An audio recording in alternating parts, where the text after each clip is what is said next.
Journée régionale du Crepsi Hauts-de-France 2024. Crepsi Move, pouvoir bouger, pouvoir d'agir. Émission spéciale.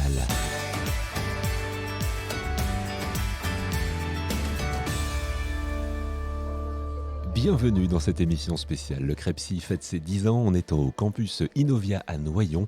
Et le thème de cette année, c'est Crepsi Move, pouvoir bouger, pouvoir d'agir. Alors le Crepsi, on le rappelle, c'est le centre de ressources sur le handicap psychique. Il va y avoir de nombreux intervenants qui vont se succéder sur les différents ateliers. Et puis autour de cette table, évidemment, pour vous apporter éclairage et témoignages. Les 10 ans du Crepsi au campus Innovia, Crepsi Move, c'est parti. Journée régionale du Crepsi Hauts-de-France 2024. Notre premier invité, c'est Thomas Depardieu, administrateur du Crepsi. Bonjour Thomas. Bonjour. Est-ce qu'on peut rappeler les missions du Crepsi ? Le Crepsi. Le Crepsi est un groupement déjà qui associe deux associations principales qui sont la Vie Active et la FEJ Hauts-de-France. C'est un centre de ressources qui a pour vocation de sensibiliser, de faire connaître le handicap psychique et puis d'accompagner les structures, les établissements, les managers, mais l'ensemble des professionnels pour mieux connaître le handicap psychique et mieux l'accompagner.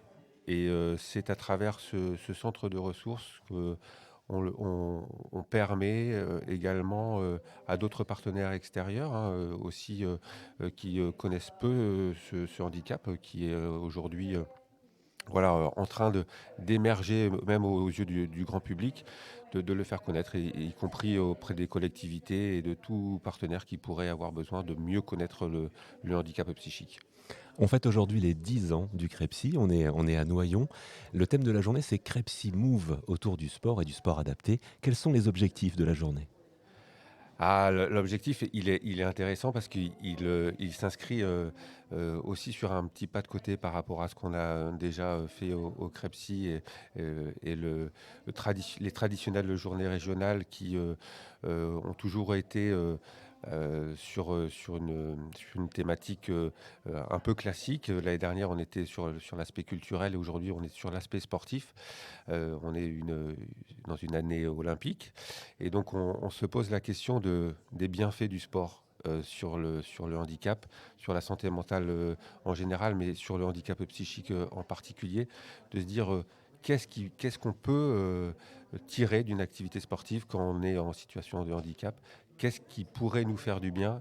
Comment ça peut marcher et peut-être éviter aussi peut-être des traitements traditionnels. Peut-être qu'on pourrait, par le biais du sport, avoir des bienfaits bien différents.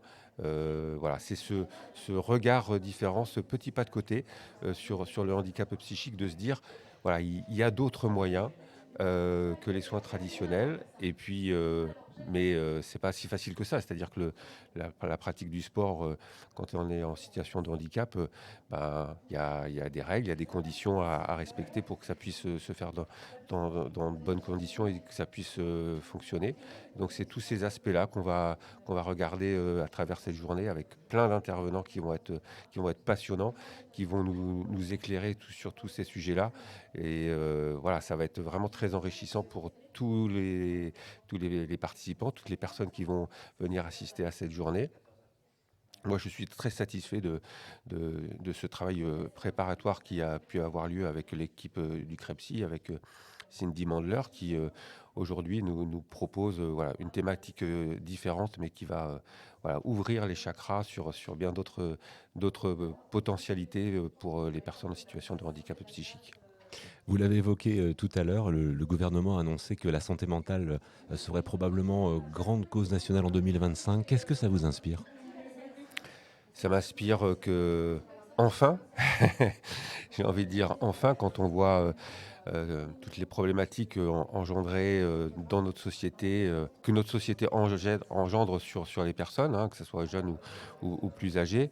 La société fait des dégâts et les personnes qui souffrent de troubles psychiques, de troubles mentaux sont aussi dans notre société à l'écart, vivent des situations dramatiques.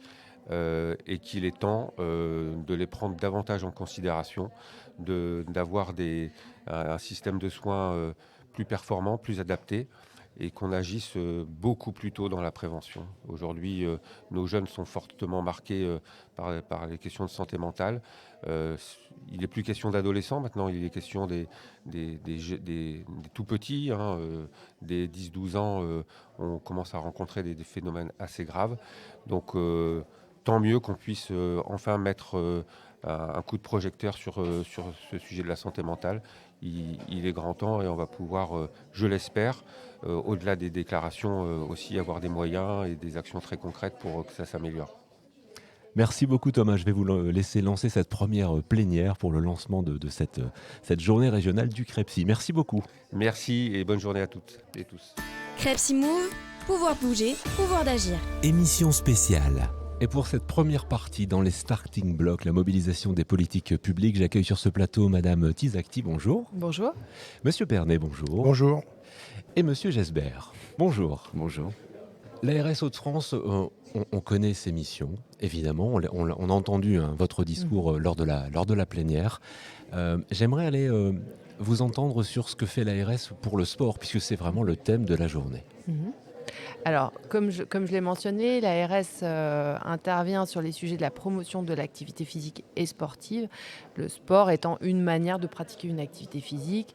En complément, on va avoir des messages sur la lutte contre la sédentarité et ses dangers d'être très longtemps assis.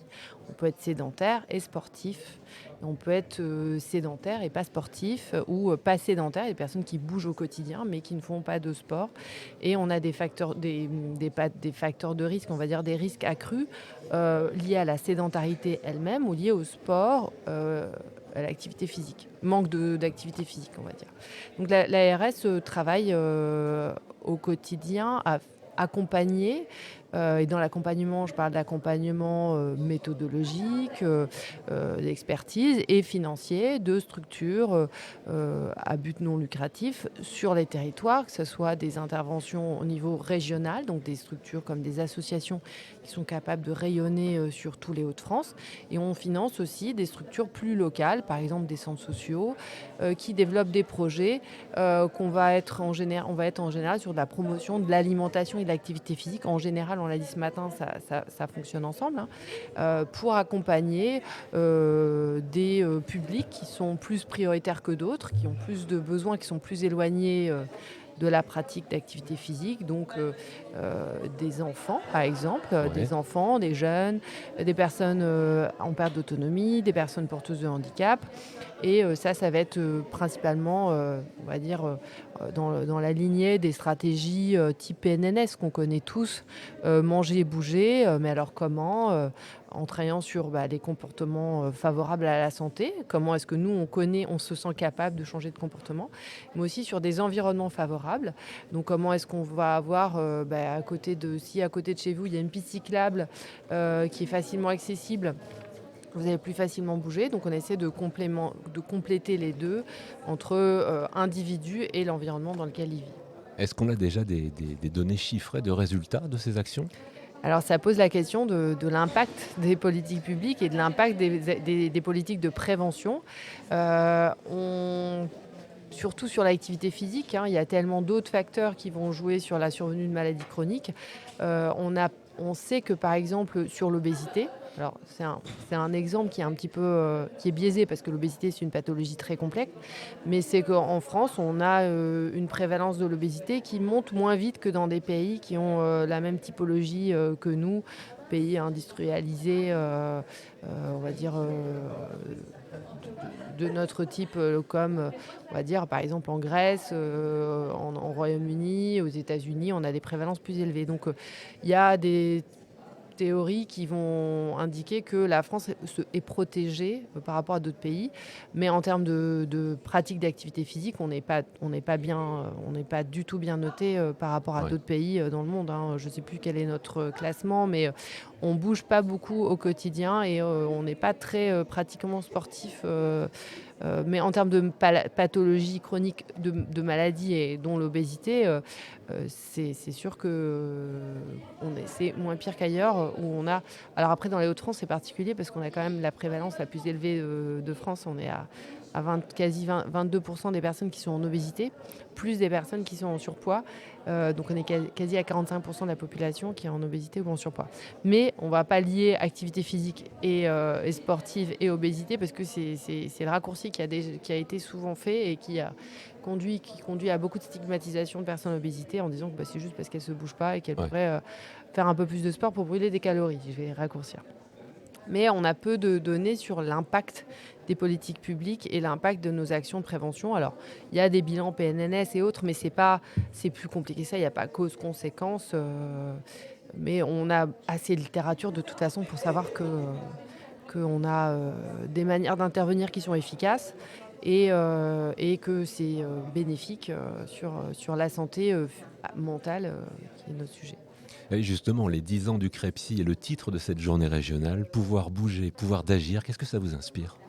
Alors, j'aime bien le titre parce qu'il y a le mot pouvoir d'agir. Et on a beaucoup travaillé les dernières années sur les connaissances en se disant si les gens savent qu'il faut manger des fruits et légumes pour ça, que ça sert à ça, les gens vont changer de comportement. Et sauf que les connaissances, c'est un des facteurs qui fait qu'on change de comportement. Mais il faut qu'on se sente capable, il faut qu'on ait confiance en soi, il faut qu'on ait une estime de soi.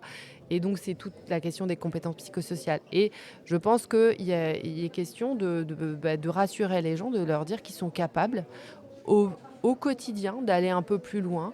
Et que c'est les petits pas. On ne leur demande pas de faire 10 000 pas par jour, de faire un marathon. Mais c'est qu'à la hauteur de ce qu'ils peuvent faire, ils sont capables de beaucoup. Et c'est respecter et promouvoir. Et en ayant un message bienveillant et positif, les gens vont se sentir capables et pas quelque chose de stigmatisant et on va dire, peut-être infantilisant des fois. Merci beaucoup. Merci à vous. Monsieur Pernet, bonjour. Bonjour. Vous représentez la DRAGES, une délégation régionale académique à la jeunesse, à l'engagement et au sport. Est-ce qu'on peut rappeler ses missions pour commencer ? Mais en fait, alors effectivement, la DRAGES, c'est l'organe déconcentré du ministère. Il ne vous a pas échappé que le ministère avait changé de nom très récemment. Donc le ministère de la jeunesse, de la vie associative et du sport. Donc les missions de la DRAGES sont de favoriser et de contribuer au développement de la pratique du sport pour tous, et notamment avec des objectifs de santé, de bien-être. Et donc, alors effectivement, par rapport à ma collègue, la DRAGES, elle a une entrée un peu plus sport directement, mais par extension, les acteurs avec lesquels la DRAGES travaille, c'est-à-dire les acteurs associatifs, les organes déconcentrés des fédérations, notamment ceux qui sont basés dans les Hauts-de-France, ils développent des activités qui vont bien au-delà du sport, qui rejoignent la pratique du sport pour la santé, pour le bien-être, pour le loisir. Et donc effectivement, la dimension sportive, de loin comme ça peut ressembler au même genre d'activité. Quand on marche ou quand on court, y a une activité sportive qui est identifiée clairement. La marche sportive, ça existe. La course à pied et toutes les épreuves sur route, sur ça existe. Mais l'idée, c'est aussi de développer, dans le cadre notamment du pôle de la DRAGES dans lequel j'interviens, pôle de pratique sportive tout au long de la vie, il y a une activité physique tout au long de la vie, et il peut y avoir une période de la vie pendant laquelle on fait du sport avec le plus souvent des objectifs de perfectionnement, de compétition, même si c'est des compétitions de loisirs. Mais ça, c'est une parenthèse qui peut durer une décennie, un petit peu plus. Ouais. Et donc, l'idée, c'est de favoriser la pratique. Ça contribue aussi à la solidité de développement des structures associatives, puisque donc voilà, il y a autour de cette pratique, on y retrouve tous les profils de pratiquants, des jeunes, des moins jeunes, qui peuvent aussi être encadrants à d'autres moments de leur carrière. Donc la DRAGES, elle intervient dans ce secteur-là, quoi. Les leviers sur lesquels la DRAGES intervient, ils sont de trois natures. Les équipements, donc accompagner l'équipement, et ça intègre aussi les pratiques de pleine nature. Les balisages, des choses comme ça. Il y a tout ce qui touche de près ou de loin à la formation et à l'emploi aidé. Donc la formation des encadrants, des bénévoles, mais aussi les formations des éducateurs professionnels qui doivent obtenir un diplôme d'État, obtenir une carte professionnelle et puis encadrer contre rémunération, c'est-à-dire clairement en faire leur activité principale ou accessoire. Et puis les emplois aidés, donc il y a une vingtaine d'emplois qui sont aidés par la Dragesse directement dans les Hauts-de-France, dont 4 sont mis à disposition du CPSF, qui s'occupe de la pratique des personnes en situation de handicap. Et puis le dernier levier d'action de la Dragesse, c'est l'accompagnement des projets qui sont particulièrement pertinents vis-à-vis des objectifs d'inclusion. Donc un certain nombre de projets qui sont portés par des associations le plus souvent ou des collectivités et qui contribuent à l'atteinte des objectifs. Donc voilà en gros ce que la Dragesse elle met en œuvre. Vous avez dit au début de la table ronde, si on avait encore un doute sur les bénéfices du sport sur la santé, il faut oublier tout ça. Et alors le sport et santé mentale, justement. En fait, c'est vrai que c'est un angle qui est pas celui qu'historiquement par lequel on a fait du lien entre la pratique sportive et la santé. Donc effectivement, moi qui suis plutôt issu du milieu du sport et plus particulièrement du sport de haut niveau, la problématique de la santé au travers le sport, elle est secondaire. Elle a été très très longtemps secondaire. Bon, ceci étant dit, on se rend bien compte que la pratique sportive, elle est, et ça a été clairement démontré dans l'intervention qui nous a précédé, qu'au regard de la santé mentale, si on pouvait éventuellement s'interroger, là il y a quand même des études, des méta-études qui compilent et qui croisent des recherches sur parfois plusieurs milliers de personnes qui mettent en évidence qu'il y a une amélioration, quel que soit le type de handicap psychologique. Merci beaucoup. De rien. Je vais passer la parole à monsieur Gesbert du département de l'Oise. Quel est le soutien qu'apporte le département de l'Oise sur toutes ces actions ? Alors, le département de l'Oise, malgré le fait que la compétence sport n'est pas une compétence obligatoire des départements, donc le département de l'Oise s'est emparé de cette compétence facultative de manière très significative. En moyenne, depuis 2015, c'est 11 millions d'euros par an qui est dépensé dans différents niveaux. C'est-à-dire que le département va à la fois intervenir en matière de sport aussi bien pour le particulier, c'est-à-dire notamment les passeports pour les jeunes moins de 18 ans, où on fait des remboursements de licence, pour les clubs des associations sportives, pour les comités sportifs. C'est-à-dire qu'on a tout un ensemble de systèmes de subventionnement, de contrats d'objectifs qui permettent à tous ces clubs de se former, d'améliorer leur équipement matériel. On a des aides à l'emploi, on a des aides à la mise en place d'événementiels, de manifestations. On aide les clubs aussi à atteindre le haut niveau, puisqu'on a un dispositif sur les équipes nationales.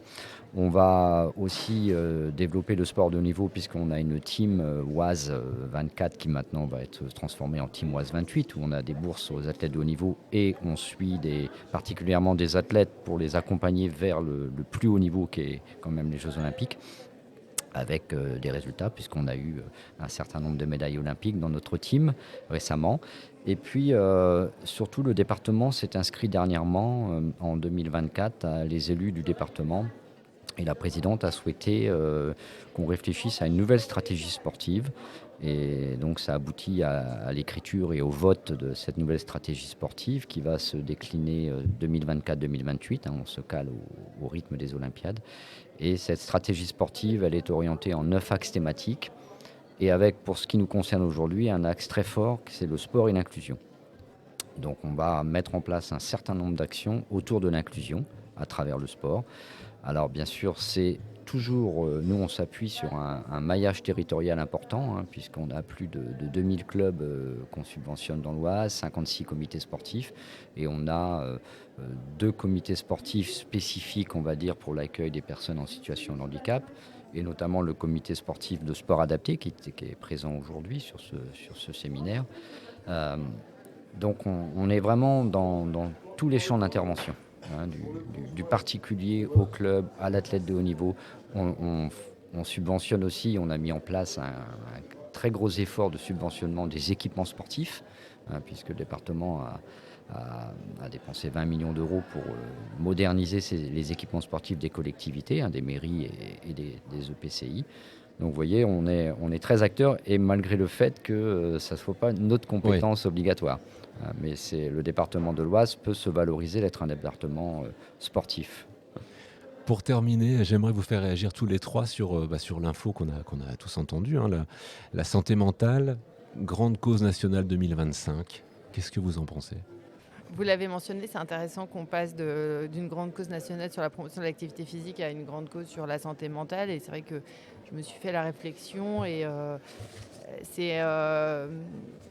en tout cas, il était temps pour le volet activité physique. Et c'est vrai qu'on en parle au niveau... Enfin, il y a de la littérature là-dessus, mais c'est peut-être pas encore passé dans la conversation publique. Ça va surtout... Alors voilà, je sais qu'il y a d'autres objectifs de déstigmatisation, d'inclusion sociale et de prise en charge, mais sur le côté activité physique, je pense que c'est intéressant qu'on puisse se dire que les recommandations de promotion de l'activité physique pour tous au quotidien, les manger, bouger, les 30-60 minutes, elles s'appliquent à tous et que les personnes qui ont des problématiques de santé mentale en auront les bénéfices comme tout à chacun et encore plus par rapport à une thérapeutique non médicamenteuse. Donc à voir comment est-ce qu'on peut après décliner ça concrètement pour que ça soit au service des habitants et des professionnels du sport et de la santé.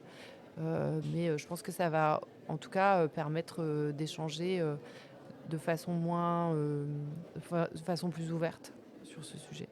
En fait, pour ma part, c'est vrai que je trouve que ça va sur 2 années, donc en fin de compte, donner une espèce de continuité à des thématiques qui se combinent, qui se renforcent l'une l'autre. Alors c'est pas tout à fait une surprise non plus. Je pense que la question de la santé mentale, on en parle de plus en plus, même si c'est relativement récent. Ouais. Et pour le coup, on a tous entendu parler d'un certain nombre même de sportifs de haut niveau, voire de très haut niveau. J'ai en mémoire des tenniswomen ou même des tennismen professionnels dont on entend beaucoup parler, qui ont mis en avant, qui ont entre guillemets... qui se sont ouverts de ça parce que dans l'imaginaire collectif, un sportif de haut niveau, c'est Superman ou Superwoman. En fait, non.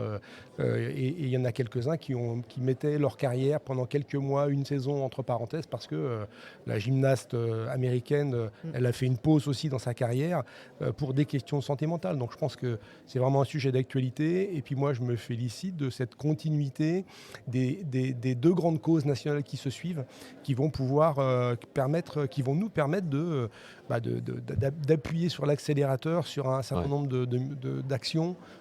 Parce que c'est vrai qu'une année, ça peut être un peu court. Faut faire bouger les choses, motiver les gens. Et donc là, pour ainsi dire, on va peut-être pouvoir pérenniser des actions qui ont été initiées pour 2024 parce qu'elles vont atteindre le même objectif de préserver ou d'améliorer la santé mentale. Moi, je voudrais rajouter, c'est que dans le domaine du sport, ce qui est parfois compliqué pour les clubs et les associations, c'est que à la fois sur le handisport, la santé, enfin les troubles de santé physique, l'approche, je ne dis pas qu'elle est plus facile, mais l'approche, les troubles se voient, et donc on va pouvoir plus facilement adapter par du matériel, par des moyens, on va dire, pratiques et techniques, des adaptations. La santé mentale ne se voit pas forcément chez monsieur tout le monde qui vient s'inscrire dans un club ou même chez un athlète. Effectivement, le fait que ces troubles-là sont souvent méconnus, parce qu'en plus il y a une littérature très importante autour de la santé mentale, des différents troubles, et les éducateurs sportifs, les professeurs de sport, même dans l'éducation nationale, ne sont pas forcément toujours au fait de cette connaissance et n'ont pas forcément les compétences. C'est parfois plus facile d'adapter une séance de sport pour quelqu'un qui a un problème de santé physique. On peut adapter même quelqu'un qui est en fauteuil, quelqu'un qui est en béquille, quelqu'un qui a une amputation. Sur la santé mentale, c'est plus compliqué. Donc je pense qu'il y a vraiment un besoin de monter en compétence pour tous les acteurs qui est à mon avis indispensable. Merci à vous 3. Merci à vous. Merci.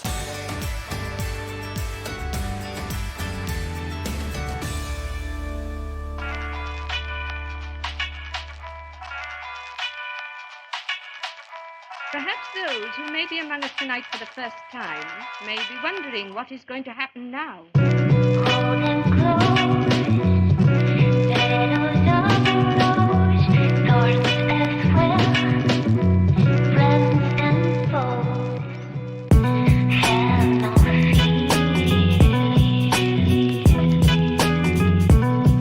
Don't you trust me? You trust me? You trust me? You trust me? You must trust me. Trust me.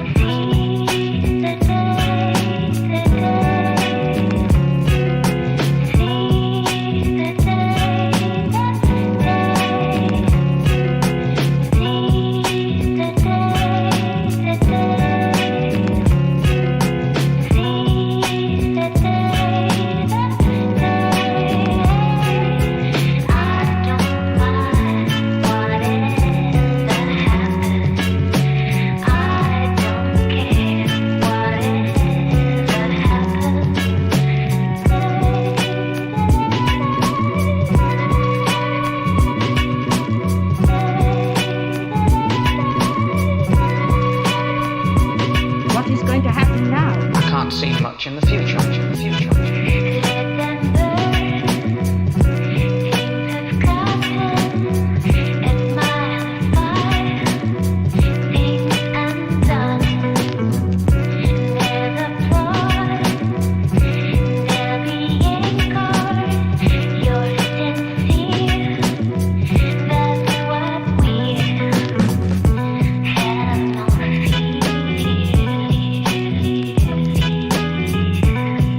Don't you trust me? You trust me? You trust me? You trust me? You must trust me. Trust me.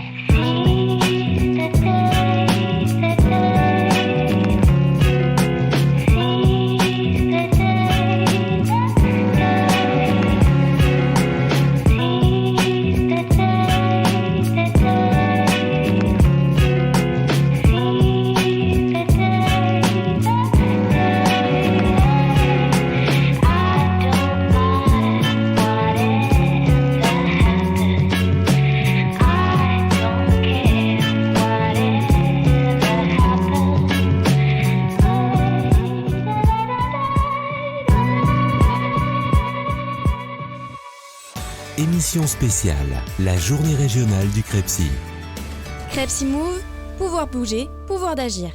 On continue notre émission spéciale en direct du campus Inovia à Noyon pour les 10 ans du Crepsi. Et puis avec le thème de cette année, un Crepsi Move, pouvoir bouger, pouvoir d'agir. Et c'est le moment de faire un petit focus scientifique. Et je reçois sur ce plateau Adrien Goncalves. Bonjour. Eh bien bonjour. Vous êtes neuropsychologue. Et j'ai une première question pour vous. Que nous dit la science sur les effets du sport sur la santé mentale ?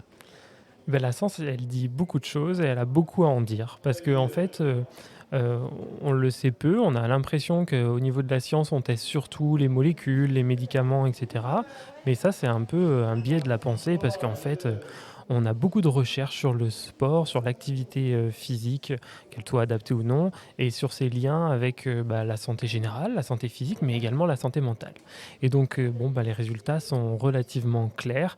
Il faudrait faire de l'activité physique. Je ne parle pas du sport, je parle vraiment bien de l'activité physique. Il faudrait faire de l'activité physique pour tout un tas de choses pour la santé, qu'elle soit physique ou mentale. Donc, ça va de l'amélioration des cancers, de l'amélioration au niveau respiratoire, au niveau des pathologies des AVC, et donc, mais également du coup mental avec les troubles de la schizophrénie, avec les troubles anxio-dépressifs, et avec des bénéfices qui sont à la fois pour la prévention, pour le traitement, mais également pour réduire les rechutes en cas de problématique. J'imagine que tout ce que vous listez là a été testé et attesté d'ailleurs. Effectivement, c'est testé, attesté, et puis avec des études de grande qualité. Parce que dans la science, là encore, il y a plusieurs façons de faire, et il y a des études qui ont des plus hauts niveaux de preuve que d'autres. Par exemple, si on va faire des études avec beaucoup de participants, ça va avoir un niveau de preuve plus important, plus élevé que si on a peu de participants. Si on a une étude qui est dite randomisée contrôlée, c'est-à-dire qu'on va étudier les effets du sport versus quelqu'un qui ne fait pas de sport, ça aura un niveau encore plus élevé. Et donc on aura également des méta-analyses, c'est des gens qui compilent justement tout un tas d'études. Et là, dans ce que je vous dis, c'est qu'on a des niveaux de preuve, justement, c'est des méta-analyses de méta-analyses, c'est le plus haut niveau de preuve, notamment une très grande étude qui nous montre que le sport pour le trouble anxieux-dépressif, c'est 1,5 fois plus efficace que les antidépresseurs et la psychothérapie. Est-ce que c'est efficace en prévention, pendant un traitement, après? Eh ben, un peu tout. Un peu tout? Alors, le plus, dans le cadre de la dépression, ça dépend de quoi on parle, mais dans le cadre de la dépression, le plus haut niveau de preuve, le grade A, c'est pendant la dépression. Et pour la rechute, on est sur un grade B, donc qui est un peu moins fort, mais qui est quand même une efficacité scientifiquement prouvée, attestée. Pour qu'on soit très concret, est-ce que vous avez un ou des exemples à donner à nos auditeurs justement sur ces bienfaits? Alors, les bienfaits, ça va être la réduction justement de l'humeur un petit peu dépressive, avec ce qu'on appelle les distorsions cognitives. Ça va être cette façon de voir le monde négative, cette façon de se voir soi de façon négative, de voir autrui de façon négative. Donc là, on voit qu'on va diminuer dans ce cadre-là les pensées, les distorsions cognitives qui sont très fréquentes et qui font le lit de la dépression. On va réduire vraiment l'intensité anxieuse dans le cadre du trouble anxieux. Et dans le cadre de la schizophrénie, on a des effets à la fois sur les symptômes positifs, qui vont être tout ce qui va être hallucination, délire, qui fait le corps des symptômes psychotiques, mais à la fois également sur les symptômes négatifs, on a une amélioration donc, de la volonté, de la motivation, du désir de socialiser. On va retrouver ces bénéfices-là, et dans le cadre de la schizophrénie, à tous les stades, que ce soit un stade précoce, un stade avancé ou même en période de trouble. Et est-ce que ces résultats sont proportionnels à la durée de l'activité physique? Je n'ai pas dit sportive, mais physique. Alors, la durée, il y a certaines études qui disent que les bénéfices de l'activité sportive ne sont plus efficients à partir de 2 mois d'arrêt. Donc ça montre bien que si on veut vraiment des bénéfices, il va falloir faire sur la durée. Et en termes d'intensité, de quantité, il y a vraiment quelque chose de dose-répendant, c'est-à-dire que plus on va en faire et plus on aura des bénéfices. Mais je pense que le message qu'il faut vraiment faire passer, c'est que si on suit les recommandations de l'OMS, ça peut paraître beaucoup d'activité physique, c'est 150 minutes par semaine. Donc ça peut paraître beaucoup, mais ce qu'il faut se dire, c'est que plus on en fait, mieux c'est. Et déjà de se lancer un peu, on a déjà des bénéfices. À 10 minutes d'activité physique sur une journée, on a déjà des bénéfices avec des études qui le montrent, notamment sur une réduction du taux de mortalité. Donc dès qu'on peut le faire, on le fait. Et effectivement, si on peut en faire un peu plus, c'est encore mieux. On en parlait hors antenne, vous vous intéressez beaucoup à l'IA, à l'intelligence artificielle. En quoi elle peut aider pour la santé mentale ? Alors effectivement, moi je suis convaincu que l'IA a son rôle à jouer du moment qu'on sait bien l'utiliser et qu'on cherche à bien l'utiliser. Et c'est bien pour ça que je suis très content d'être sur un projet de recherche internationale où on cherche à utiliser justement l'intelligence artificielle pour nous aider dans le traitement psychologique de la schizophrénie. Concrètement, je suis dans un projet de recherche où en fait on a une thérapie qui est gratuite, on peut trouver sur internet, qui s'appelle Metacognitive Training. C'est un programme qui vise à réduire les symptômes de la schizophrénie, qui se fait en groupe, où il y a plein d'études qui attestent de son efficacité. Et là, sur le projet de recherche, ce qu'on fait, c'est que en fait, on a créé une plateforme prédictive, donc grâce à l'IA, grâce à la machine learning, qui, quand on donne des données un peu générales, l'âge, le sexe, mais aussi des données cliniques sur le niveau d'intensité de certains symptômes justement de la schizophrénie, et la plateforme, elle va nous dire en tout cas, si cette personne-là, au vu de ces critères qu'on a donnés à la base, fait le programme, alors elle aura tant d'améliorations en termes de pourcentage sur l'estime de soi, tant d'améliorations sur les délires, tant d'améliorations sur etc., etc. Et du coup, l'IA, ce qu'on essaie de faire, c'est tout notre projet là, c'est qu'elle puisse prédire et puisse donner également une manière d'individualiser la thérapie. Donc en disant, pour telle personne, au vu de ce qui s'améliorera moins bien, voilà ce qu'on peut préconiser comme exercice à faire de manière supplémentaire. Et donc tout le projet de recherche là, c'est ce qu'on appelle la médecine sur mesure, qu'on a aussi là, et c'est tout ce mouvement qui arrive en psychiatrie. C'est comment on peut certes faire de la thérapie qui est toujours fait par des cliniciens, parce qu'on veut bien que ça soit ça qui soit fait, c'est pas question que ce soit l'IA qui fasse la thérapie, et comment l'IA nous aide à prédire et à individualiser encore mieux. C'est du sur-mesure comme dans la haute couture un petit peu, mais adapté à la thérapie. Et j'imagine que là, on n'en est qu'aux prémices, mais que les perspectives vont être incroyables probablement. C'est ce qu'on espère. Déjà là, on va voir est-ce que ça marche, parce que là, notre plateforme, ça y est, elle nous fait les prédictions, elle nous dit quels exercices sont les plus adaptés. Et c'est pas le tout de réussir à faire des prédictions. Maintenant, il faut qu'on voit si elles sont bonnes. Donc là, on se lance sur 2 ans, où on va tester ça sur 500 personnes à l'international qui souffrent de schizophrénie, où il y aura la moitié des personnes qui vont bénéficier du programme MCT classique, qu'on trouve déjà gratuitement en ligne, et 250 personnes qui bénéficieront du programme individualisé à partir de l'IA. Et puis rendez-vous dans 2 ans, on verra si elle marche, et si elle marche, elle sera gratuitement en ligne. Merci beaucoup. Merci à vous. Émission spéciale, la journée régionale du CREPSI. CREPSI Move, pouvoir bouger, pouvoir d'agir. Deuxième partie de cette émission, on va parler du relais des acteurs et j'accueille sur ce plateau Madame Priscille Berger. Bonjour Madame. Bonjour. Vous êtes la directrice de la Ligue du sport adapté des Hauts-de-France. C'est ça. Si mes chiffres sont bons, le sport adapté dans les Hauts-de-France, c'est 16 000 pratiquants, plus de 200 événements chaque année. Est-ce que vous pouvez vous présenter et puis les différentes missions de la Ligue ? Bien sûr. Donc nous, à la Ligue sport adapté des Hauts-de-France, notre mission, c'est de promouvoir, de coordonner l'activité physique et sportive à destination des personnes qui ont un handicap mental et ou psychique. Donc c'est notre mission première. Effectivement, on a des clubs sportifs, plus de 100 clubs sportifs sur le territoire. Et on organise aussi des manifestations sportives, donc plus de 250 manifestations sur l'année. Quels sont vos liens avec les autres acteurs ? C'est-à-dire, est-ce que vous êtes à l'origine de l'organisation d'événements ou est-ce que vous vous reposez sur d'autres structures pour le faire ? En tant que Ligue, on crée nous-mêmes nos manifestations sportives régionales. Les comités départementaux qui sont sur les départements, comités départementaux sport adapté, créent aussi leurs manifestations sportives. Mais pour ce faire, on crée du lien aussi avec les clubs, avec les personnes aussi, les bénévoles qui viennent nous aider en fait sur les journées, sur les manifestations. Et après, je reparle des clubs, mais les clubs, eux, accueillent aussi le public en situation de handicap. Et donc, c'est un acteur incontournable aussi dans le monde du sport adapté. Il y a une partie formation aussi. Est-ce que vous pouvez nous en parler ? Bien sûr. Effectivement, pour accueillir des personnes en situation de handicap mental et ou psychique, ça demande aussi de connaître le public, connaître ses besoins, ses capacités, ses envies. Et pour ce faire, l'idée, c'est d'avoir eu une formation, éventuellement au préalable. On a beaucoup de professionnels, de bénévoles qui nous disent nous, on est très intéressés pour recevoir ce public au quotidien, dans notre club, mais on n'a pas les outils. On ne sait pas trop comment faire, donc nous on est là pour les former. Et donc dans les formations, généralement, il y a de la théorie, évidemment, pour reprendre et réexpliquer tout ce qui est en lien avec le handicap mental, le handicap psy. Et en plus, il y a aussi des face-à-face pédagogiques. Ça leur permet aussi de pratiquer auprès du public, les prendre en charge et puis aussi peut-être un peu les rassurer sur les problématiques qu'il pourrait y avoir et comment on pourrait les gérer. Ça représente combien de personnes formées sur l'année ? Alors, je ne saurais pas vous dire exactement, mais ça aussi, généralement, par exemple, on propose par exemple des AQSA, des attestations qualifiantes de sport adapté. Sur chaque AQSA, on a une quinzaine de stagiaires. On n'accepte pas plus parce que l'idée, c'est d'avoir aussi des formations où il n'y a pas trop de monde, que chacun puisse aussi poser ses questions, échanger sur son vécu.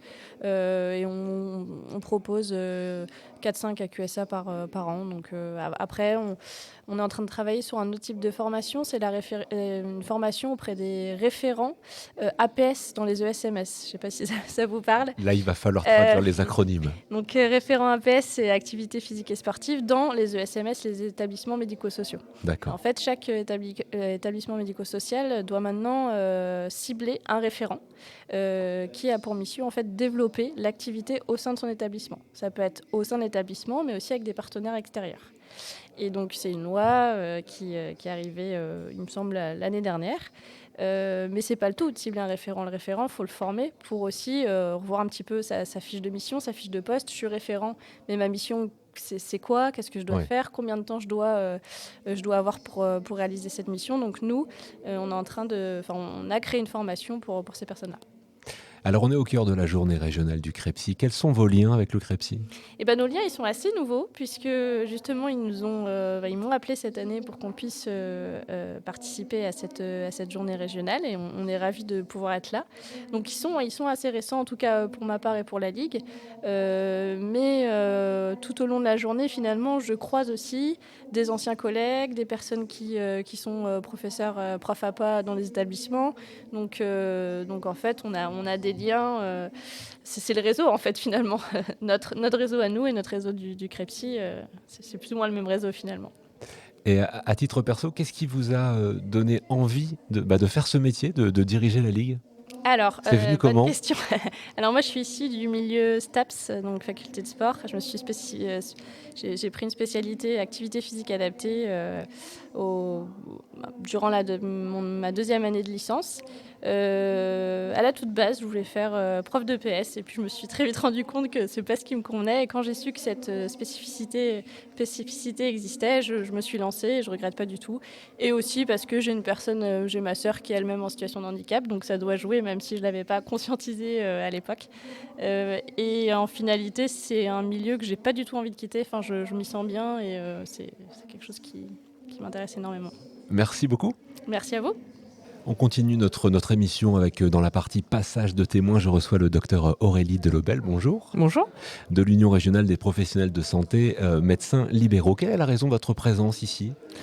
La raison de notre présence, c'est la place du médecin dans la valorisation de l'activité physique auprès des patients. On sait que par exemple, juste notre prescription de sport permet aux patients, il y a 2 fois plus de chances que notre patient adhère à la mise en place d'une activité physique. Donc je pense que notre parole a un poids, et donc il est important pour nous aujourd'hui d'être là pour relayer aussi ce que l'on fait auprès de nos confrères pour qu'ils se saisissent de ça. Ouais, 2 fois plus de chances, plutôt que si je me disais, tiens, je vais aller faire du sport, mais si le médecin me le prescrit, Voilà, si vous ressortez avec un papier avec mon nom dessus et il faut faire du sport, il y a 2 fois plus de chances que ça fonctionne. Voilà.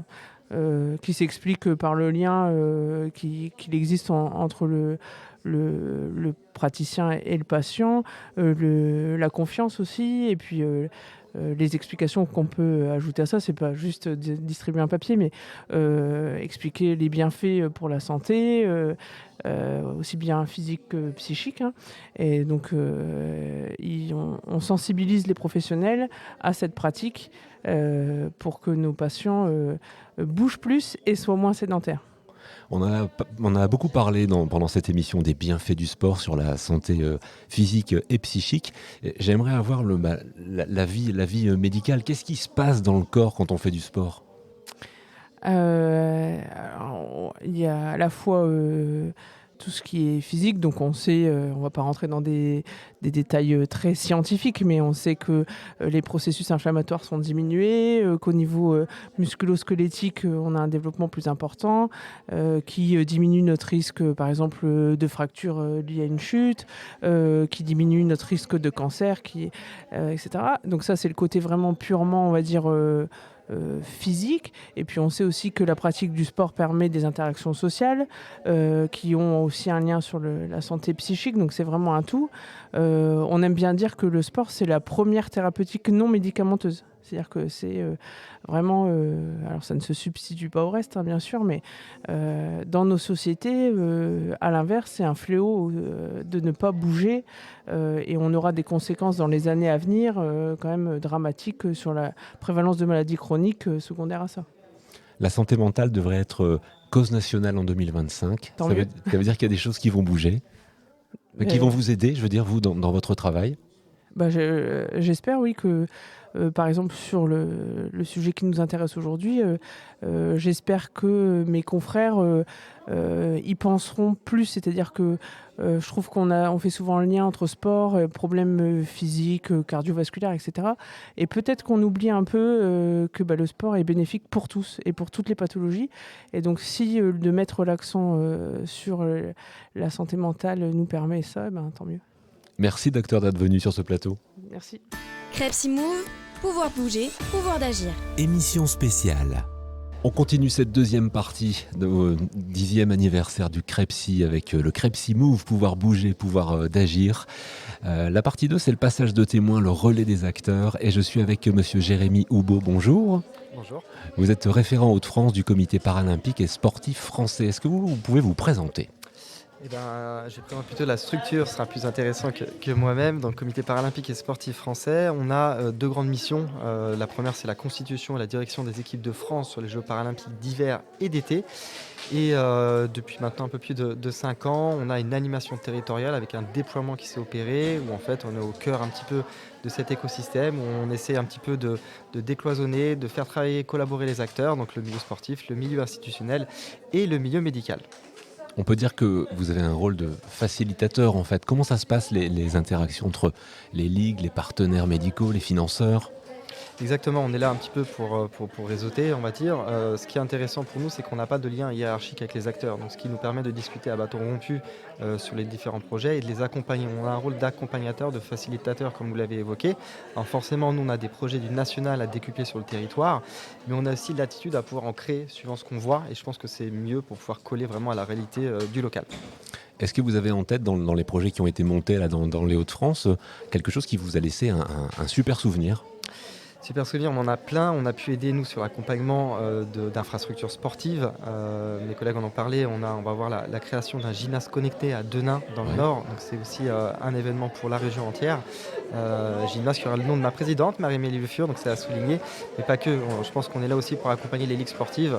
C'est aussi à eux, à un moment donné, d'être moteurs sur le sujet. Donc, on essaie de les outiller, d'être un peu plus à leur écoute pour répondre à leurs problématiques. Et puis, forcément aussi, on accompagne financièrement le mouvement sportif, mais pas que, le milieu médical, à travers les deux projets phares qu'on a, donc Club Inclusif et ESMS et Club. Vous avez parlé d'un gymnase connecté, c'est quoi ? Un gymnase connecté, donc c'est un gymnase où en fait on s'est rendu compte que sur les terrains sportifs, on a beaucoup de lignes, on a beaucoup de traçage de terrain, des terrains de basket, de foot, de hand. Et l'idée de ce gymnase connecté, c'est de pouvoir reproduire avec un rétroprojecteur qui est au-dessus le terrain qu'on souhaite. En fait, simplement, pour avoir une meilleure visibilité sur le pratiquant, une meilleure compréhension aussi, et puis du coup répondre aux problématiques que peuvent avoir certaines typologies de handicap. Et pour terminer, qu'est-ce qui vous a donné, vous, l'envie de vous investir dans le domaine du parasport ? Je pense qu'on l'occulte un peu. Quand on n'est vraiment pas dans ce domaine-là, on ne le voit pas, on ne le sent pas, on ne le perçoit pas. Il faut savoir qu'on a une personne sur 5, sur 6 en situation de handicap. Donc autour de nous, on a quand même des personnes qui sont en situation de handicap. Et je pense qu'à un moment donné, on a tous été sensibilisés de près ou de loin à cette problématique-là, ou que ce soit une problématique de santé, et ce qui nous permet d'avoir une meilleure approche, une autre approche et une ouverture en fait à ce type de public. Et on voit qu'il y a beaucoup de besoins et de nécessité de pouvoir les accompagner. Merci beaucoup. Merci à vous. Journée régionale du Crepsi Hauts-de-France 2024. On continue cette émission avec un nouveau témoignage, celui d'Aline Raguet. Bonjour. Bonjour. Vous êtes intervenante à la Maison des Parents Roubaix-Tourcoing. Quelle est la raison de votre présence ici pour les 10 ans du Crepsi ? Alors, une proposition que j'ai saisie parce que j'anime à la Maison des Parents toutes les semaines un atelier marche dynamique qui a été initié par des parents. Lors de rencontres individualisées, 2 personnes ont souhaité pouvoir reprendre une activité physique, mais en sécurité, de manière adaptée et ayant peu de moyens. Donc par une activité qui nécessite peu d'investissement financier. Et donc en réfléchissant toutes les 3, on a proposé de faire une activité marche dynamique. Alors qu'est-ce que c'est la marche dynamique ? Alors c'est une marche où les personnes viennent prendre soin d'elles-mêmes, prendre du temps pour elles, échanger sur des sujets du quotidien, beaucoup de parentalité, puisque la Maison des Parents accueille principalement des parents, futurs parents, jeunes parents, beaux-parents ou grands-parents. Donc les échanges tournent régulièrement autour de la parentalité, mais il n'empêche qu'on peut aborder plein d'autres sujets et que les personnes vraiment se saisissent de cet instant pour pouvoir s'évader, prendre du temps pour elles. Je me répète, mais c'est quelque chose de très important en tant que parent. Et découvrir aussi des lieux, puisque nous marchons sur Tourcoing, nous marchons sur Mouveau, nous marchons aussi sur Alluin. Et ça permet d'aller aussi dans des lieux où on ne serait pas allé tout seul et en sécurité, parce qu'on est plusieurs. Cette émission, le lien, c'est évidemment de faire le lien entre le sport, la pratique sportive et la santé mentale. C'est quoi les bienfaits de la marche dynamique ? Alors c'est surtout le partage, le fait de pouvoir parler de soi avec ce qu'on souhaite diffuser, enfin donner comme information, faire de la paire et danse. Parce que les parents sont très riches d'expériences et de conseils à se donner. C'est aussi s'oxygéner, parce qu'il n'y a rien de tel que de faire des activités en extérieur. Et du coup, quand la marche se finit, donc on marche entre 1 heure et 1 heure et demie, les personnes repartent avec plein d'idées dans la tête, en ayant l'impression que d'autres leur ont donné des conseils. Et en fait, ils ont juste tout en eux. Et ça leur permet de prendre confiance aussi en eux. Une question pour terminer que je pose à beaucoup de nos invités qui passent par ce plateau, c'est quoi votre mantra pour aller bien ? Positiver. C'est ce que vous dites chaque matin, voilà. Oui, c'est ce que je me dis chaque matin et c'est surtout ce que je me dis chaque soir en partant du travail, en me disant voilà, j'ai passé une bonne journée, j'ai fait des choses qui ont été bonnes pour moi, bonnes pour les personnes que j'ai rencontrées et je me suis enrichie. Voilà, l'enrichissement, il est quotidien à la maison des parents et c'est ce que j'apprécie le plus. Merci beaucoup. Merci à vous.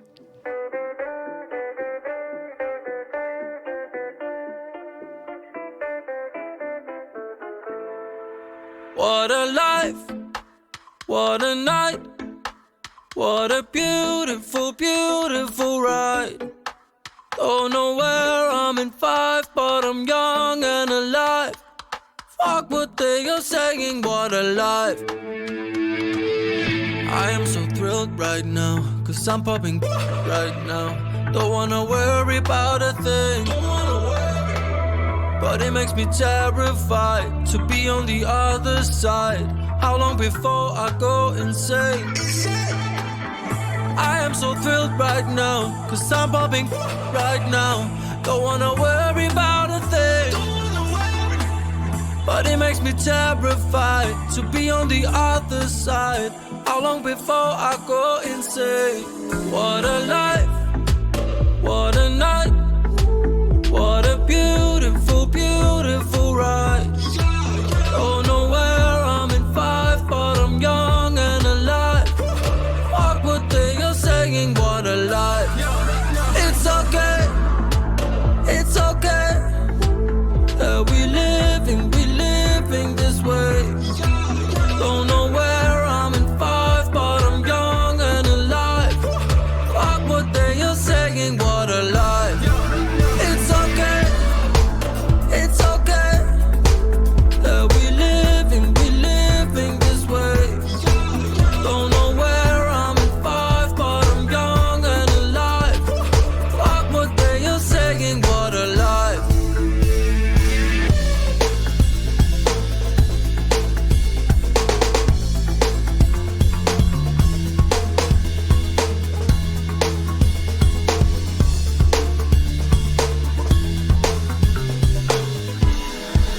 What a life, what a night, what a beautiful, beautiful ride. Don't know where I'm in 5, but I'm young and alive. Fuck what they are saying, what a life.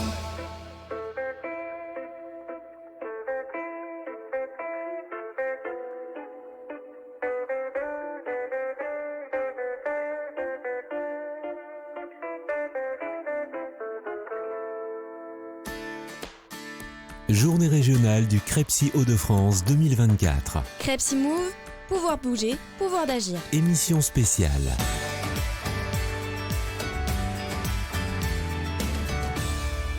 Évidemment, on parle d'activité physique pendant cette journée régionale du Crepsi Move. Et on va parler de Qigong. Bonjour. Bonjour. Vous êtes intervenant là aujourd'hui sur la journée. Tout à fait. Alors pour ceux qui ne savent pas ce qu'est le Qigong, qu'est-ce que c'est ? Le Qigong, pour faire simple, c'est une méthode qui est un art martial en fait, qui permet qui a comme vocation à relier le corps et l'esprit à travers des outils d'assouplissement, mais aussi de méditation. C'est de la méditation en mouvement, accessible à tous. Est-ce que c'est très sportif le Qigong ? D'une certaine façon, ça demande de travailler la conscience et une certaine forme de continuité dans son corps. Donc ça demande de mobiliser fort son intention. Mais au niveau musculaire, au niveau, on va dire, de l'effort physique, on est plutôt sur quelque chose d'anti-performatif. On va chercher au contraire à faire une pratique qui nourrit plus qu'elle n'use. Au contraire, on est là pour renforcer le corps et renforcer la conscience dans son corps. Donc créer du bien-être. Alors, on recevra d'autres intervenants après, mais si on vulgarise, la différence entre le Qigong, le Tai Chi et le yoga, c'est quoi? Alors le Qigong et le Tai Chi viennent de la même famille des arts martiaux internes, c'est-à-dire que ça va être sur une même base, on va dire que les arts martiaux de manière générale, travailler le bassin, travailler les ouvertures, travailler son axe, sa verticalité, les volumes du corps, cette conscience-là. Donc c'est un peu la même famille. Alors que le yoga, c'est une autre tradition, mais quand même, comme dit mon maître, il n'y a pas de bonne porte d'entrée à la montagne en fait. Toutes les portes qui sont celles du travail de son corps, de prendre un temps pour soi, d'essayer de développer des espaces comme ça de paix, d'écoute, de ralentissement, c'est la même chose en fait. Finalement, on a tous vocation à essayer d'amener le corps et l'esprit dans un état de recueillement, de calme. On œuvre pour la paix en fait. On est des Jedi des temps modernes. Et les effets sur la santé, alors la santé en général, mais là spécifiquement sur la santé mentale. Eh ben, en fait, c'est vrai que le Qigong, comme art martial, sa vocation, c'est d'être thérapeutique. Donc quelqu'un qui est bien formé a des connaissances pour pouvoir apaiser l'esprit. Justement, c'est intéressant de voir la santé mentale par le prisme de la médecine chinoise, qui est une autre porte d'entrée. On va parler des points fantômes, on va parler des endroits de faille énergétique, en fait, et des endroits où on va pouvoir stabiliser l'individu et lui donner peut-être une meilleure conscience corporelle et lui donner aussi un espace de sécurité. Et cet espace de sécurité, s'il ne vient pas de l'extérieur, alors tout un chacun, malade ou pas, on va pouvoir le trouver à l'intérieur de son corps, comme un refuge. Alors, on ne l'a pas dit au début, je manque à tous mes devoirs, mais je ne vous ai même pas laissé vous présenter.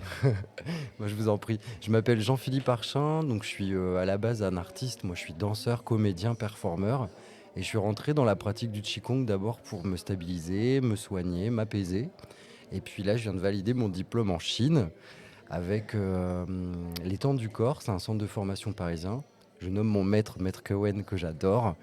Et du coup, c'est depuis cette formation que j'enseigne aujourd'hui. Voilà. Et donc, votre présence ici pour la journée régionale du Crepsi, elle était normale en fait?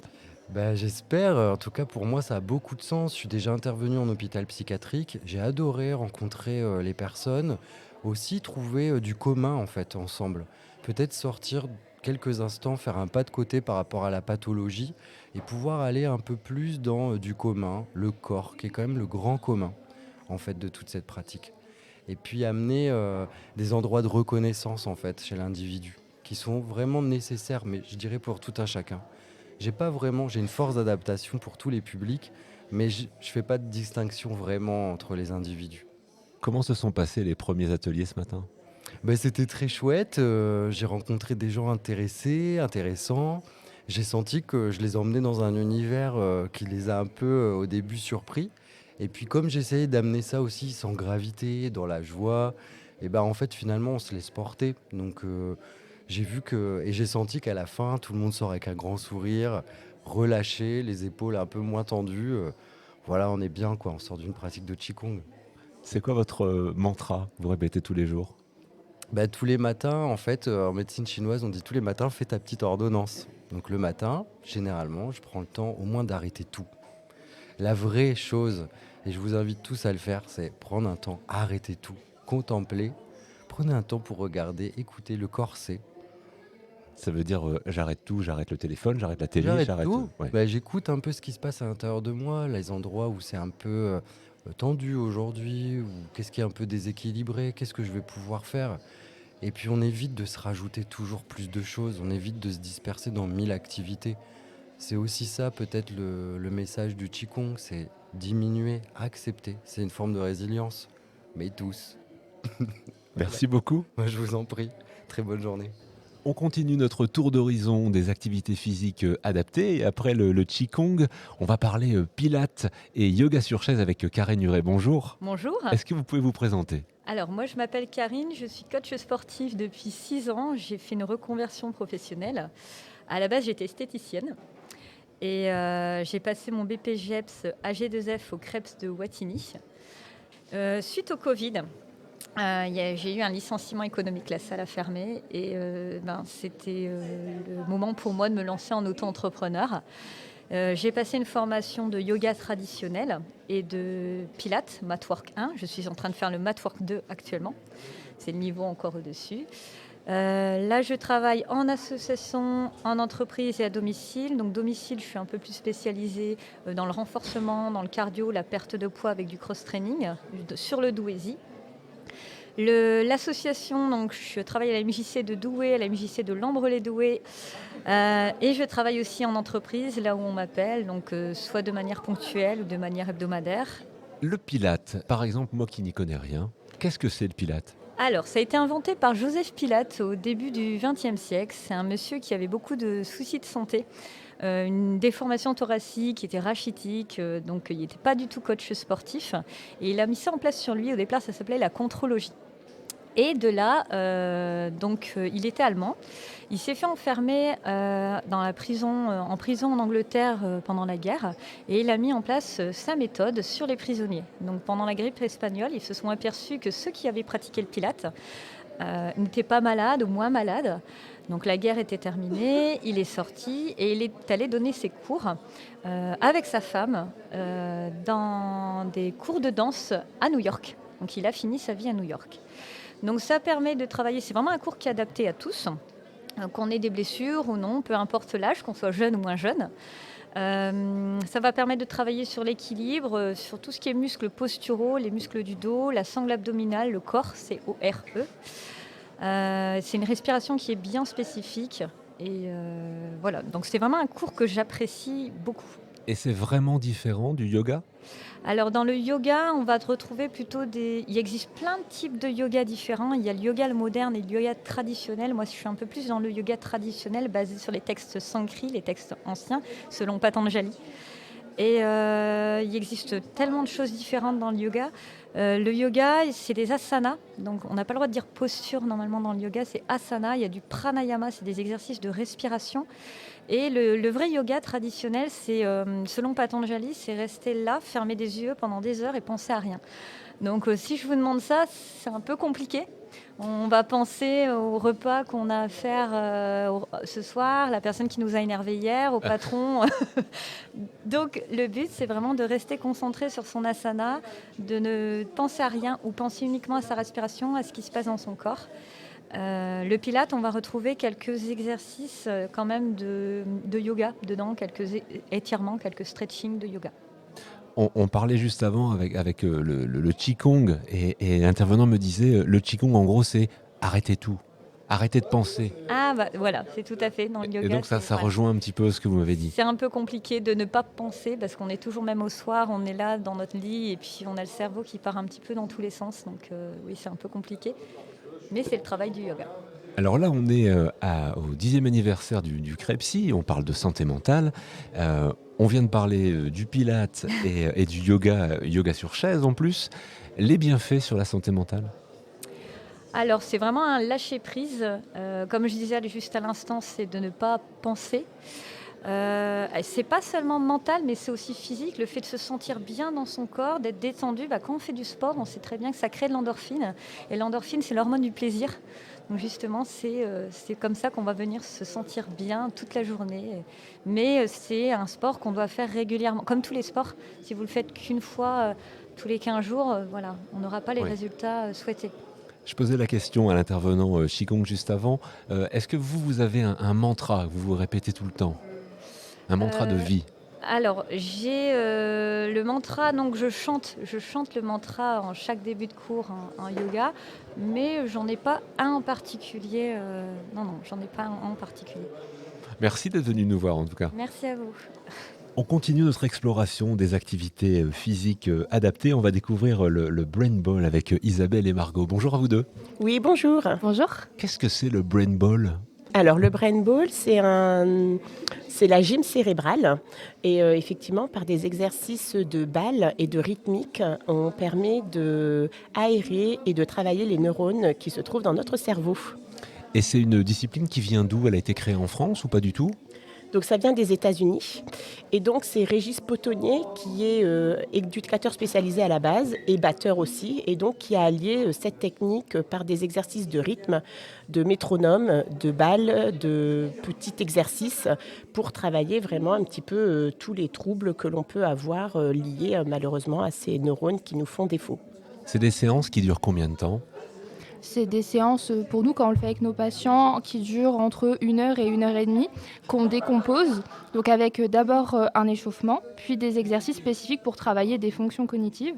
On fait une pause au milieu, parce que 1 heure, 1 heure et demie, ça peut être un peu long pour certains patients. Et on termine ça avec un exercice de relaxation. Donc sur la totale, avec la pause comprise, on est sur une bonne heure et demie de séance. Est-ce que vous pouvez me donner un exemple d'exercice? Oui, donc effectivement, le Brain Ball se pratique seul ou à plusieurs. Aujourd'hui, on avait un groupe de 17 personnes très motivées de tout type d'âge et d'horizon. Donc, on peut travailler avec des petits sachets lestés. Donc, c'est des petits sachets comme avec du sable. Et on peut se passer le petit sachet de main en main, de devant en arrière, de droite à gauche. Toujours de travailler la latéralité, de travailler la coordination et la cohésion de groupe. Si on en vient sur les bienfaits du Brain Ball, ce serait quoi? Le premier bienfait qu'on nous rapporte souvent quand on discute avec les patients, c'est le fait vraiment de se vider la tête. Quand on fait du Brain Ball, on est focus sur l'activité. Ils pensent à rien d'autre, littéralement. Ils sont focus sur les mouvements qu'ils sont en train de faire et sur la cohésion de groupe, la synchronisation avec les autres personnes. Et nous, on fait aussi ça dans le cadre des troubles cognitifs, donc pour travailler la flexibilité mentale, savoir inhiber des choses automatiques, vraiment rester concentré sur ces mouvements sans se laisser distraire par tout ce qui est autour, travailler un peu la mémoire, les interactions avec les autres. Donc nous, on a la sphère cognitive et les patients, vraiment, eux, ils voient un bienfait d'un point de vue psychologique quand ils font les exercices. Surtout, ce qu'on voit aussi, c'est qu'il y a des sourires et des visages détendus aux fins des séances. Et effectivement, ça, c'est vraiment important aussi dans la santé du bien-être. Et j'ai une collègue qui s'appelle Hélène Baudouin, qui est ergothérapeute aussi, et qui fait ça avec des aidants de personnes qui souffrent d'Alzheimer. Et voilà, c'est un moment convivial de partage, de rafraîchissement cérébral. J'ai envie de dire ça aussi, de bien-être. Et voilà, en groupe ou à plusieurs, en individuel ou ensemble. Voilà, on prend plaisir. Est-ce que c'est compatible ou complémentaire plutôt avec d'autres activités adaptées?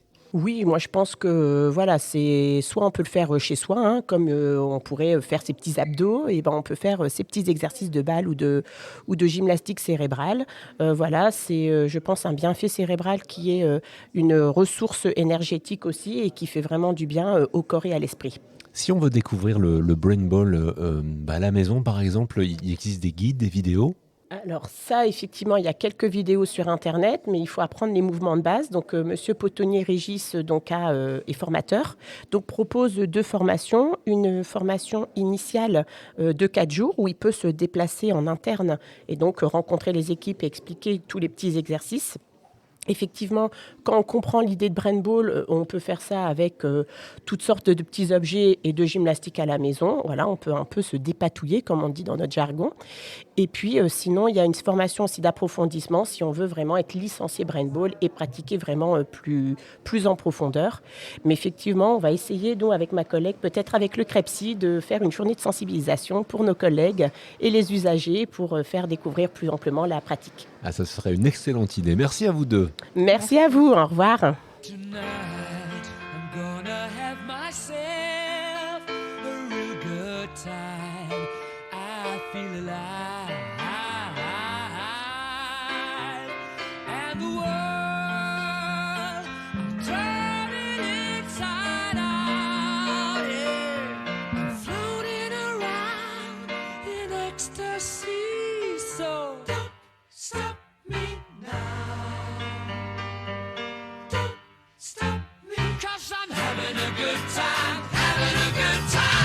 Star leaping through the sky like a tiger, defying the laws of gravity. I'm a racing car passing by like Lady Godiva.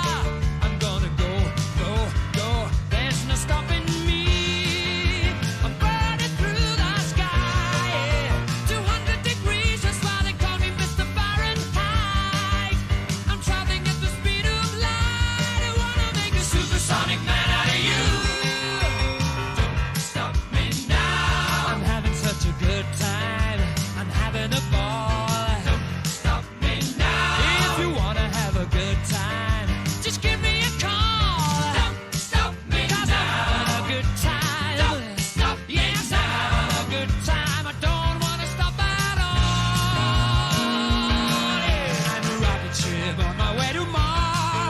collision course. I am a satellite, I'm out of control. I'm a sex machine ready to reload, like an atom bomb about to explode. I'm burning through the sky, yeah. 200 degrees, that's why they call me Mr. Fahrenheit. I'm traveling at the speed of light. I wanna make a supersonic woman of you. Don't stop me, don't stop me, don't stop me. Hey, hey, hey! Don't stop me, don't stop me. Ooh, ooh, ooh. Don't stop me, don't stop me. Have a good time, good time. Don't stop me, don't stop me.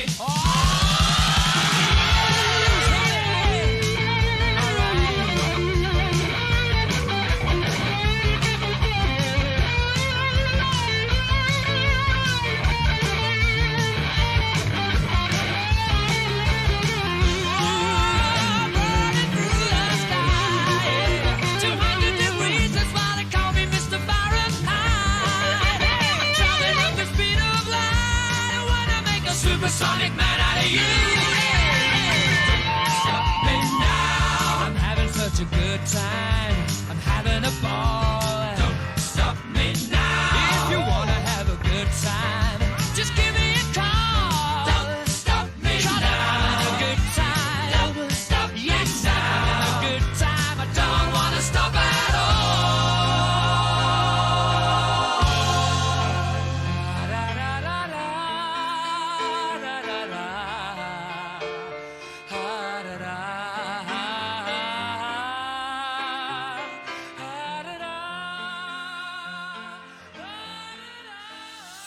Émission spéciale, la journée régionale du Crepsi.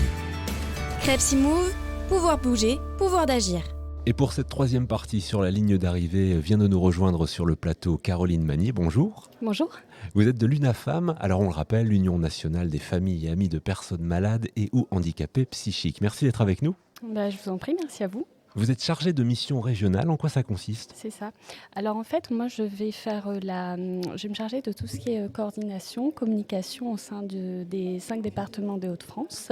Et donc je vais participer à des actions de sensibilisation, à la déstigmatisation des maladies psychiques pour pouvoir accompagner les proches aidants et les personnes concernées par la maladie psychique. Dans mes missions principales, en fait, j'ai aussi pour mission de développer, promouvoir les groupes de parole, en fait, qui sont une des clés de voûte de l'association, auxquels justement les proches aidants en souffrance peuvent participer et qui ont été reconnus comme avec beaucoup de bienfaits et très bénéfiques. Et donc mon but c'est de pouvoir développer les groupes de parole au sein de la région. Ça passe par des demandes de subventions auprès de l'Agence régionale de santé et d'autres partenaires. Et je peux également aussi coordonner un programme de psychoéducation qui s'appelle BREF. En fait, c'est un court programme d'accompagnement auprès des proches aidants de personnes concernées par la maladie après hospitalisation. Donc, c'est un programme qui se développe, en fait. Et le but, c'est de pouvoir développer, inviter les bénévoles à pouvoir se former pour accompagner les proches aidants parce que ça se développe, en fait. Je suis arrivée il y a quelques mois, mais ça se développe vraiment beaucoup. Ça se popularise et voilà, c'est de plus en plus reconnu. Donc c'est pouvoir faire le lien avec tout le corps médical, les professionnels de santé, les partenaires associatifs. Concrètement, ce programme que vous avez cité, comment ça fonctionne ? Bref, en fait, c'est un programme de 3 heures qui est divisé en 3 séances. Alors en fait, les 2 premières séances... ça va consister pour les professionnels de santé. Généralement, ce sont des infirmiers et des infirmières qui vont accompagner les proches d'une personne concernée par la maladie psychique après hospitalisation, qui a besoin d'être guidée. Et donc, ils vont l'accompagner, lui donner des clés pour justement faire face au retour du proche justement à la maison. Oui. Parce que là, c'est un changement de cadre. Donc, le but, c'est que ce proche aidant, il puisse être guidé et accompagné. Et ensuite, informé à la 3e séance. Et à la 3e séance, donc les professionnels de santé vont demander la présence d'un bénévole de l'UNAFAM qui va pouvoir assister ça, faire aussi partager son savoir expérientiel, aussi son expérience, parce que les bénévoles sont eux-mêmes des proches aidants. Donc ça peut rassurer aussi les gens que voilà, il y ait ce vécu de la part de la personne qui accompagne, et de pouvoir enseigner justement sur l'UNAFAM, voilà, pour que ce soit de plus en plus connu, de montrer que voilà, les accompagnements sont possibles à l'UNAFAM, que la personne n'hésite pas à contacter. Et ensuite, la personne aura d'autres informations pour justement avoir des accompagnements à plus long terme dans d'autres structures. Donc c'est vraiment, on va dire, un accompagnement à court terme pour une ouverture vers d'autres structures à plus long terme qui vont permettre aux proches aidants d'être accompagnés ainsi qu'à la personne concernée. Le thème de cette journée régionale du CREPSI, c'est CREPSI Move. On parle donc du sport. Est-ce qu'il y a des actions qui sont menées aussi à l'UNAFAM dans l'univers du sport ? Alors, récemment, on a eu une marche pour la santé mentale qui a été organisée. En fait, il y avait une marche pour la santé mentale qui avait été organisée en juin, donc par Laurence Trouillet, qui est déléguée régionale des Hauts-de-France, qui avait lieu au parc de la Citadelle de Lille, où là, on invitait plusieurs partenaires. Donc, il y avait des membres de l'AMGEN, il y avait l'association Ensemble Autrement, Fraternative, qui sont des partenaires assez fréquents avec lesquels on travaille. Et c'est une marche inclusive dans laquelle les personnes concernées par la maladie psychique et leurs proches participent. Donc le but, c'est vraiment de faire connaître ce mouvement, de faire participer les gens, de sensibiliser encore sur les troubles psychiques, de présenter tous les partenaires qui existent aussi, parce que quand on n'est pas dans ce domaine-là, on n'a pas connaissance de tous les professionnels qui existent et de toutes les structures et les dispositifs qui sont mis en place pour ça. Donc voilà, c'est informer, sensibiliser, et c'est aussi un moment de convivialité, justement. Donc il y a eu cette marche-là en juin, et ensuite on a un de nos partenaires, le CPTS, qui a organisé une marche la semaine dernière, justement au quartier libre de Lille, voilà, dans lesquels les personnes ont commencé par un moment de convivialité, et ensuite il y a une marche d'1h30 avec un accompagnement, avec une sophrologue, une séance de sophrologie avant. Et voilà, on marche tous ensemble, et c'est super convivial, quoi. Et puis on voit, ce qui est bien aussi, c'est qu'on voit que les gens peuvent prendre de leur temps aussi un samedi matin ou un dimanche matin pour venir. Et des fois, on a des personnes plus jeunes, des étudiants, donc c'est bien ça. Il y a vraiment tout le monde, en fait. C'est vraiment le but. Merci beaucoup. Merci à vous. On continue cette troisième partie autour du développement des potentiels, et est venu me rejoindre sur ce plateau monsieur Alexis Floch. Bonjour. Bonjour monsieur. Vous avez créé un dispositif qui s'appelle FeeMind. Qu'est-ce que c'est que FeeMind ? Alors, Phi comme physique, Mind comme esprit. Donc c'est un programme qui permet de travailler l'activité mentale, cognitive et physique en même temps. Et ça se présente comment alors concrètement ? Ça se présente par une séance de sport, une séance d'activité sportive dans laquelle le participant va devoir résoudre des problèmes cognitifs et sportifs. Si on veut être très concret, quel type de problème par exemple ?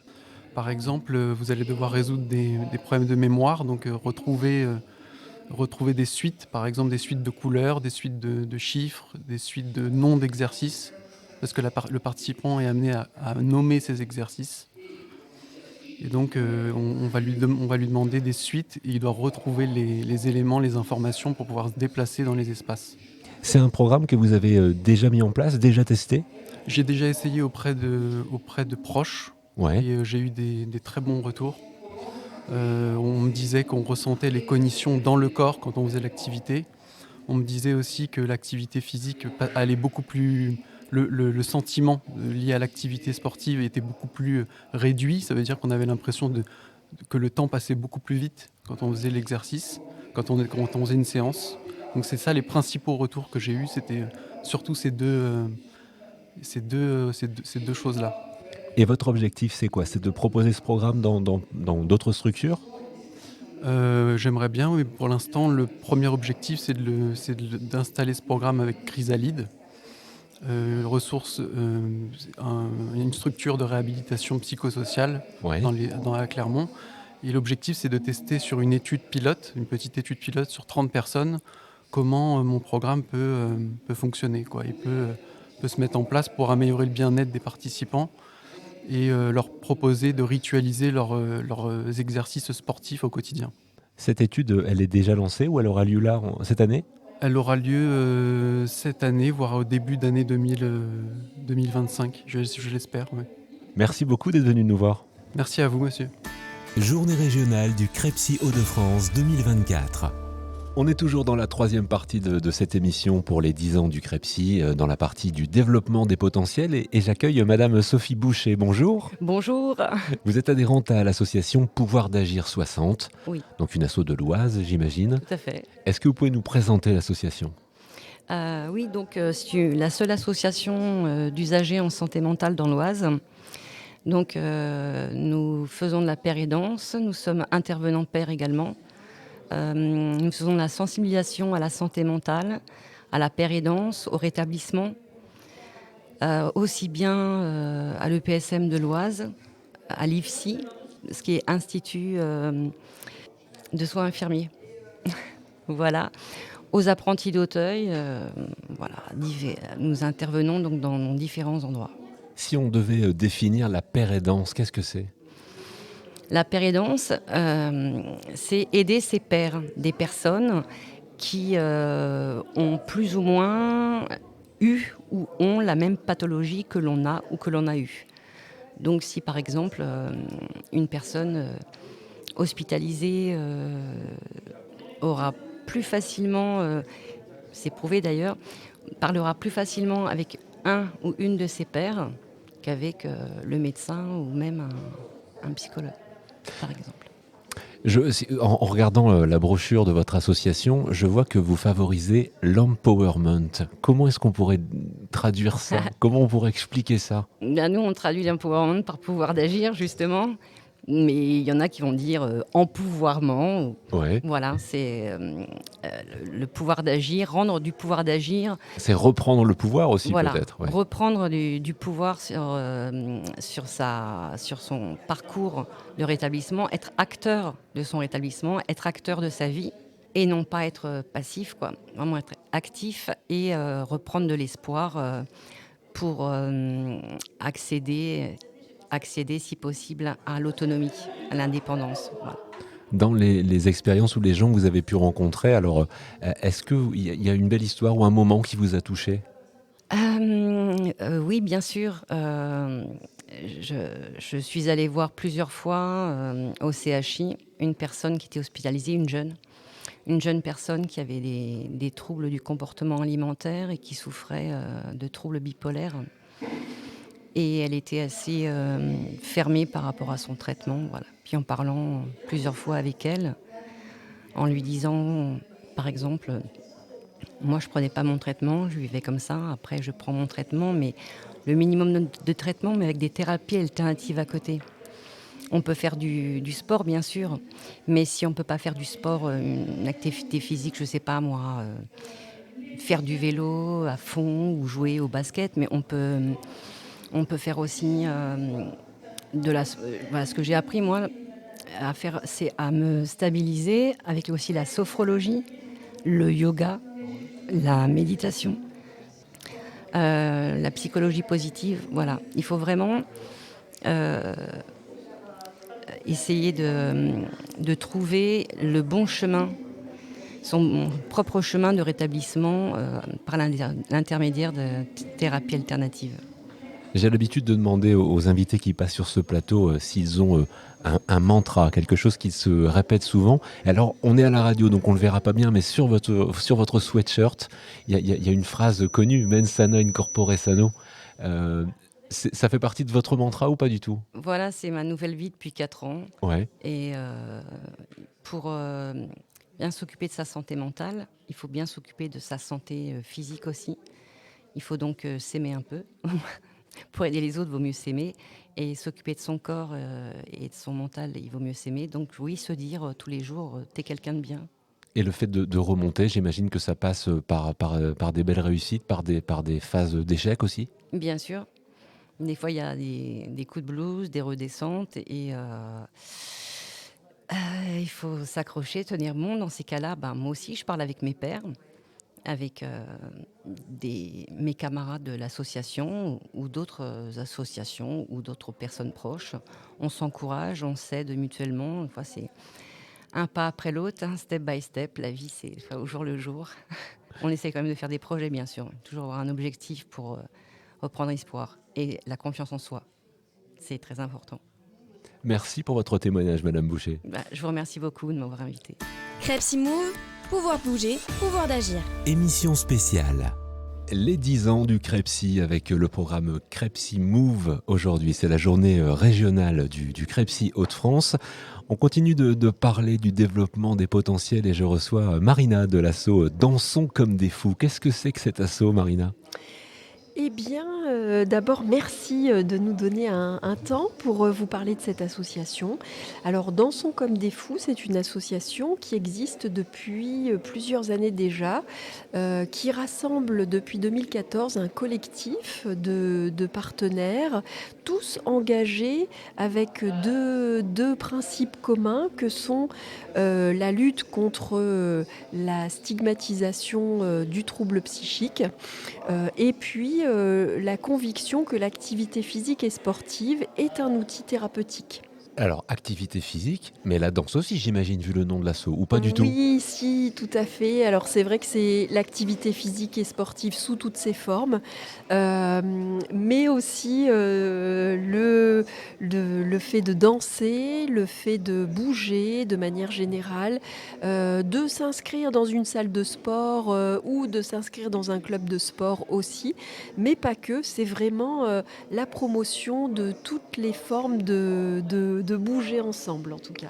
Est-ce que vous avez des exemples de manifestations que vous avez organisées ou d'ateliers ?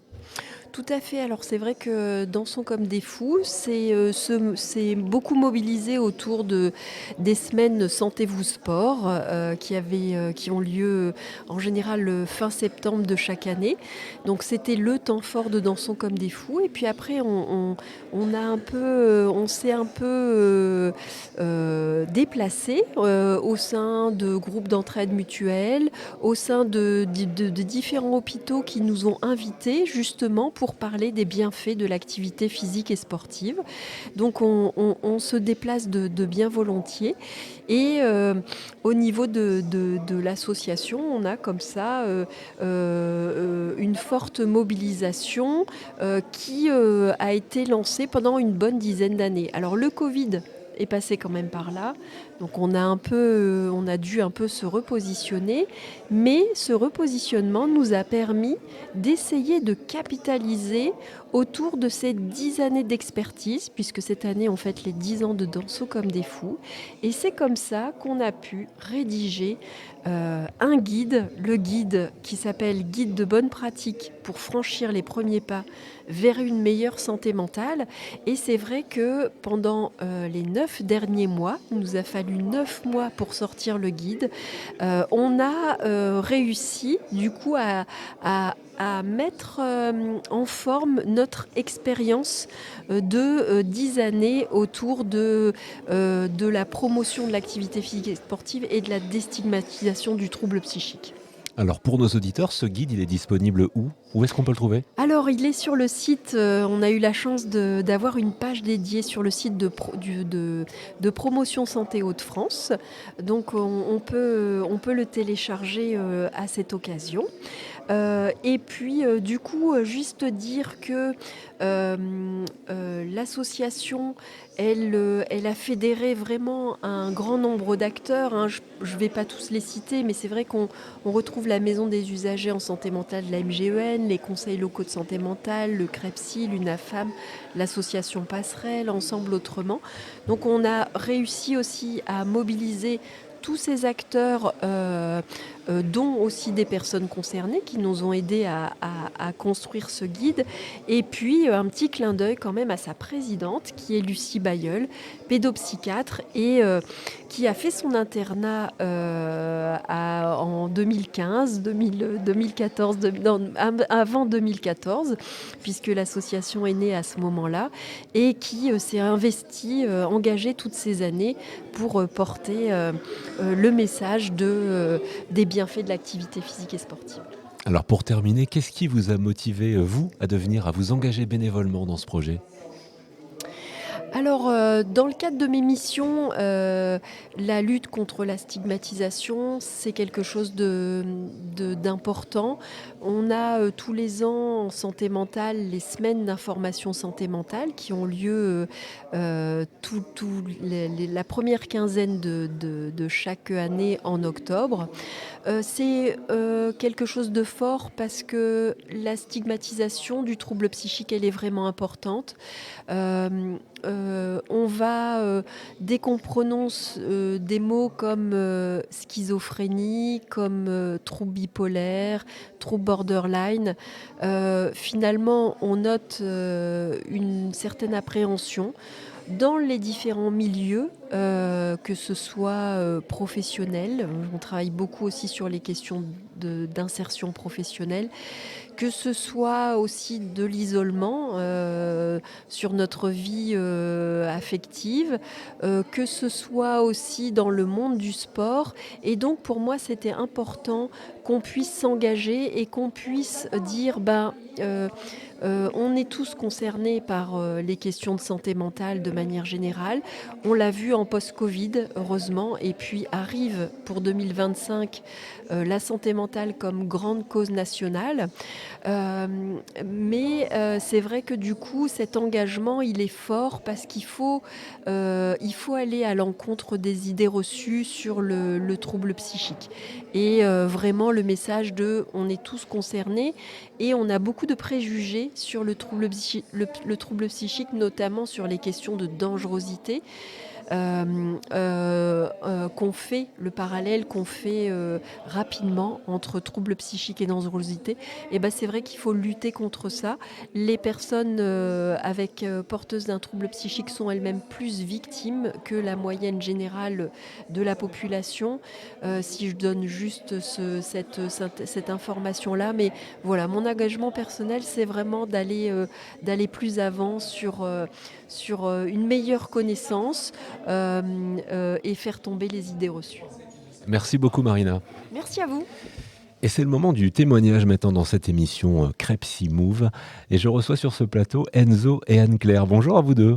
Bonjour. Bonjour. Qu'est-ce que vous êtes venus faire aujourd'hui pour cette journée régionale ? Qu'est-ce que vous avez fait ? Enzo.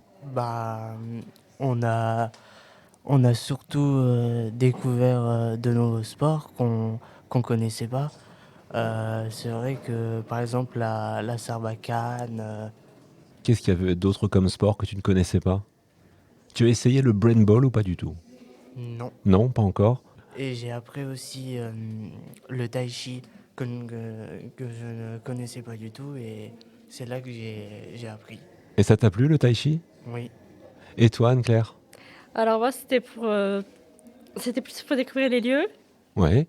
Et découvrir les gens et participer aux ateliers. Alors qu'est-ce que t'en as pensé ? C'était génial. À refaire. Ouais, à refaire ? Ouais. C'est quoi l'atelier qui t'a plu le plus ? Alors il y a 2 ateliers qui m'ont beaucoup plu. C'est le test sportif. Ouais. Et puis le tai chi. D'accord, ça donne envie d'en faire après ? Oui, ouais. Absolument. C'est quelque chose qui est très bien parce que notamment on a les gestes, mais après il faut savoir les reproduire et ça je trouve ça génial. Et qu'est-ce que tu penses que ça peut t'apporter le tai chi ? La détente. La détente. Beaucoup de détente et éliminer le stress. Et l'enlever complètement. Et pourtant tu as le sourire là. Oui. T'es pas stressé ? Un peu, si. Un petit peu. Un petit peu quand même. Je gère. Enzo, on me disait aux antennes que tu faisais du beatbox, c'est vrai ? Oui. Tu pourrais nous en faire là pour la radio ? Tu pourrais nous faire un petit quelque chose ? Ouais. Eh ben quand tu veux.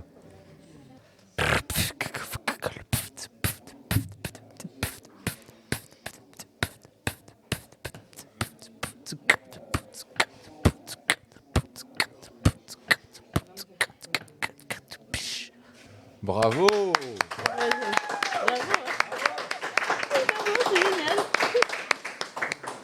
Anne-Claire, tu as des talents artistiques aussi ou pas ? Oui. Qu'est-ce que tu fais ? J'aime beaucoup la peinture. Ah, ça va être difficile à la radio, ça, la peinture. Mais je fais aussi du chant, donc... Tu fais du chant ? Oui, en chorale. Alors, le micro étant allumé, est-ce que tu as envie de nous faire quelque chose ? Oui, bien sûr.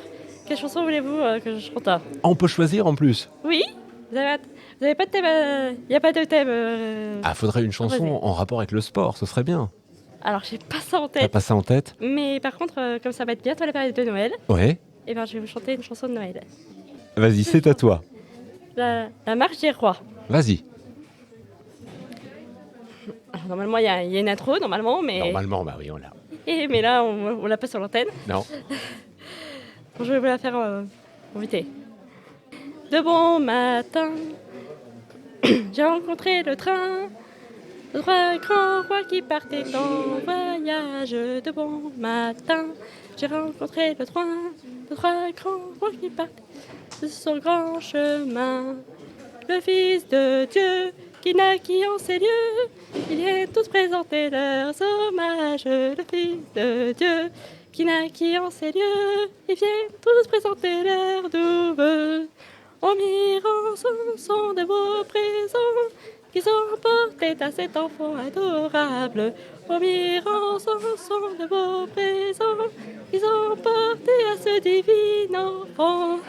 Bravo, bravo. Merci beaucoup. Merci Belle beaucoup. voix.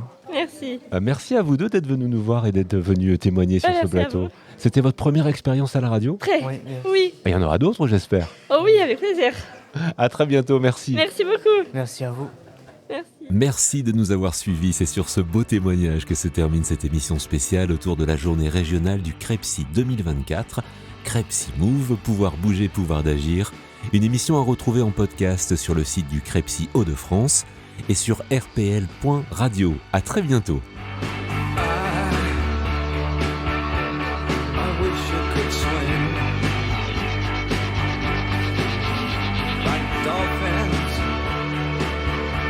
like dolphins can swim. Though nothing will keep us together.